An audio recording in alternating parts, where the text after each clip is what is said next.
Brazilians interested in Amila Falls. Hospital vendors beg for protection. And protests at Oil Expo.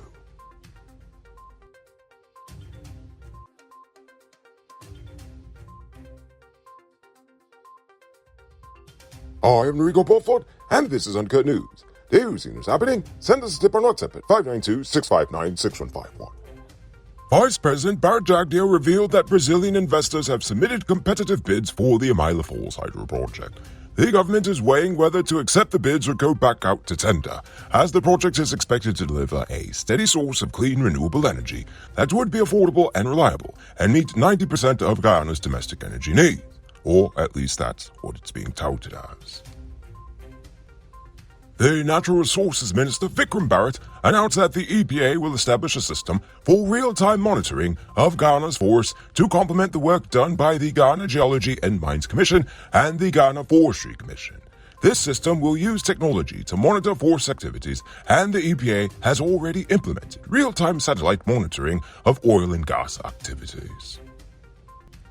In response to the 7.8 magnitude earthquake that hit Turkey and Syria on February the 6th, the government and the people of Guyana have decided to contribute US $50,000 to each nation through the United Nations to aid relief efforts. The UN Secretary General has issued an appeal for humanitarian funding of $397 million to bring urgent relief to approximately 5 million Syrians over the next 3 months. A similar appeal is expected to be made for Turkey.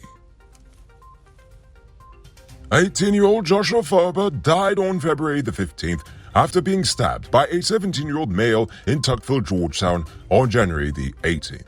The suspect was arrested and was charged with attempted murder, but he is expected to be charged with murder following Ferber's death.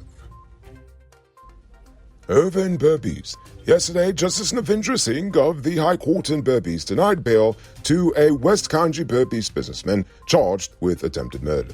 The accused, Krishna Prasad, had previously been accused of attempting to murder Diorani Badal, also known as Marcy, age 36, on February the 1st at the number 51 Magistrates Court before Magistrate Rabindranath Singh.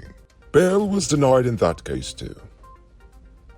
In other Berbice-related news, vendors at Garrison Road, Fort Kanji, East Berbice Quarantine are calling on the municipality to provide security for their stalls, as they have been frequently broken into and items stolen, especially over the past few months. The vendors, whose stalls stand adjacent to the New Amsterdam Hospital, claim they pay rent to the New Amsterdam Town Council and are seeking intervention as they are losing large quantities of items and feel that their lives are not safe. Now it's time to tell you about Best Buy's Car of the Week. Currently on sale is this 2017 Audi Q3. It's the new model, and it comes with Bluetooth, mug rims, new tires, TV, CD, stereo, fog lamps, spot camera, and much, much more. Buy cars for $6 million. Or pay as low as $1.2 million down, with around $116,000 monthly for 5 years, and it is yours. Call or WhatsApp 662-0844 for more info. Or visit the showrooms at Lot 171 Petersham, Queenstown.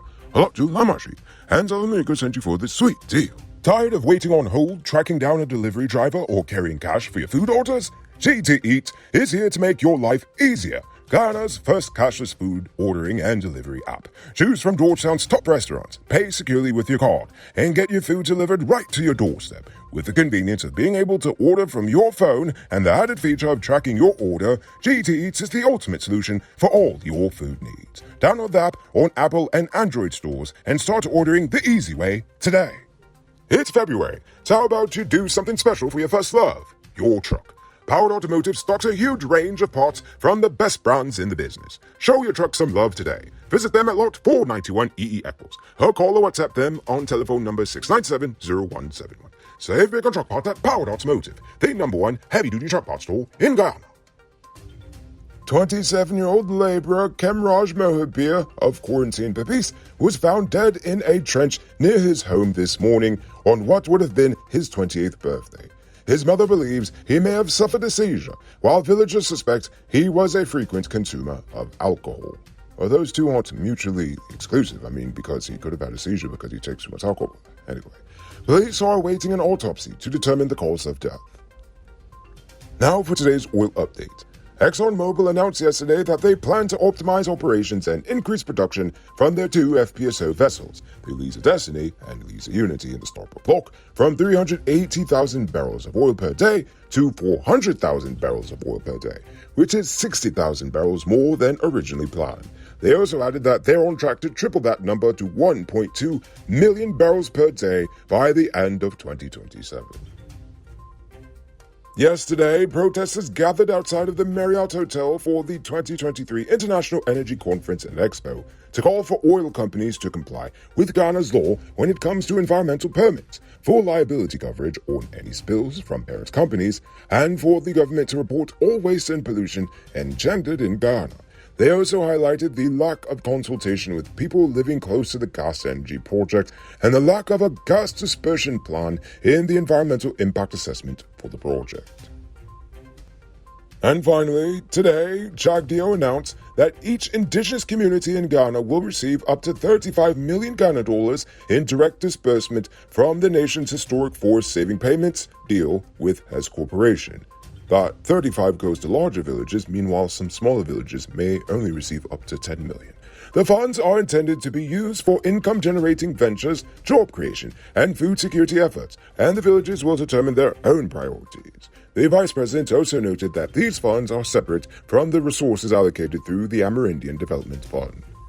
So, let's see how they manage these resources. You can multiply your cash by selling Digicel Top-Up. This is a legit way you can earn some extra money at your business or to supplement your current hustle. Become a top-up vendor quick and easy by linking with Cellular Plus. Call them on telephone number 685-3109 for more info. Robbery season might be over, but the streets are still mean. That's why you need to get security for your home and business with Sheriff Security. Sheriff Security has well-trained guards, armed and unarmed patrol, Marine Patrol, K9 services. They speed even got drones. Why? Because your security is their highest priority. You've seen the rest. Now hire the best. Hire Sheriff Security Service today. Now for our Uncut News, Views Poll Question of the Day. Every day we pose a question about current events in Ghana, the region, the diaspora, and how you feel it this was. Last night I asked, how do you feel about Ghana's newfound fame on the world stage? Do you think it's a positive thing, negative, or somewhat in between? But before we get to that, I'm proud to announce our latest addition to the Noble Army, Richard Singh, who is supporting us at the reporter level, the highest level of monthly support we've received so far. I appreciate it. And a special thank you to David Griffith, Dion Nascimento, Project Zero, and Dimitri V. I appreciate you all. Honestly, I really do, because this is why I do it. And if you're watching at home and you'd like to support our movement, just hit the link in the video description. Deslin Andrea White says it depends on how effectively the government handles it. It's positive if Guyana gets known for tourism, but it's negative if investors just come, collect what they want, and just leave without improving Guyana. Indeed, I agree. Dimitri V says it's in between. Ghana needs that exposure if it wants to become a developed nation, but we're also building relations with corrupt governments as well as less corrupt governments. It's like the person who wins the lotto, and then everyone starts coming out of the woodworks asking for a piece of the pie. If anything, Ghana needs to be cultivating relationships with our neighbors, Uruguay and Chile, as they have low corruption and high GDP. Indeed. Meanwhile, Barefoot Wanderer fears how this newfound fame plays into the globalist plans of one world governance, transhumanism, and how it will limit our freedoms in the future. And honestly, I think you're right to be afraid. It also weighs heavy on my mind. I'd like to go further into it, but, this is YouTube and everything.